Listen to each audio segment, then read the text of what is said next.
A Victoria man was shot and killed in his apartment early today in what police believe was a targeted attack. Witnesses say they heard shouting just after 12:30 this morning, and then they heard gunshots.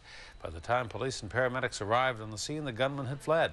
News reporter Stephen Andrew joins us now with details. Stephen. Hudson, when gunshots rang out in that Fernwood neighborhood this morning, some of the neighbors ran out of their apartments and were horrified by what they discovered. The body of a man shot and killed early this morning is removed from his apartment in the 1200 block of Pembroke Street at Ridge Road. His name has not been released, but his neighbors know him as Les. It is Victoria's first homicide of the year. I've only ever had encounters with who lives there, but I know it's an older man. I'd go to my mailbox, and then he would just come out, and that was it.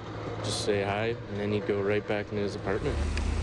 Police rushed to the apartment after someone inside the building called 911. Investigators and city crews immediately roped off the area. A witness who does not wish to appear on camera tells A News a man broke into the suite demanding drugs and yelling. The witness says seconds later gunfire was heard. One shot went through the ceiling of the dead man's apartment into the suite above. Witnesses say they ran to the man's apartment to find he had been shot in the head. I got woken up to people's screaming and yelling outside, and then my mom sprinted up, and then she ran outside, and then she heard the neighbors yelling back and forth. Witnesses say people living in the building immediately came to the balcony where they saw a man standing in the street carrying what appeared to be a rifle. They say he was wearing a dark hoodie and yelled at them to stay where they are. He immediately ran down Ridge Street and then up Pembroke. The Vancouver Island Integrated Major Crimes Unit is investigating the death as forensic teams gather evidence from the scene. Officers spent much of the day going door to door looking for anyone who may have seen the shooter. But the neighbors we spoke to say they saw and heard nothing. Those who did lived in the apartment where the shooting took place. Some are willing to talk on camera.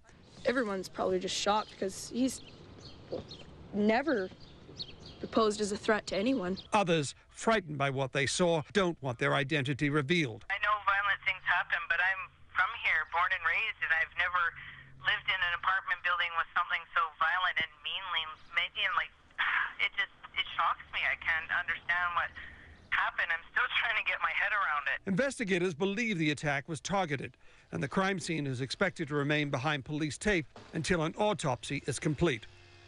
Now, Hudson, the Vancouver Island Integrated Major Crimes Unit is releasing very little information on this death tonight. What we do know is there are more than 25 investigators on the scene right now collecting evidence. We also know that a canine unit was dispatched shortly after the shots rang out in that area earlier this morning, but they didn't find a suspect. And a Victoria Police spokesperson says tonight that they do not have anyone in custody. But what's interesting about this case, Hudson, is that so far police have not made an appeal through the media for any help or any tips relating to this investigation. All right, we'll stay on the story. Stephen, thank you. You're welcome.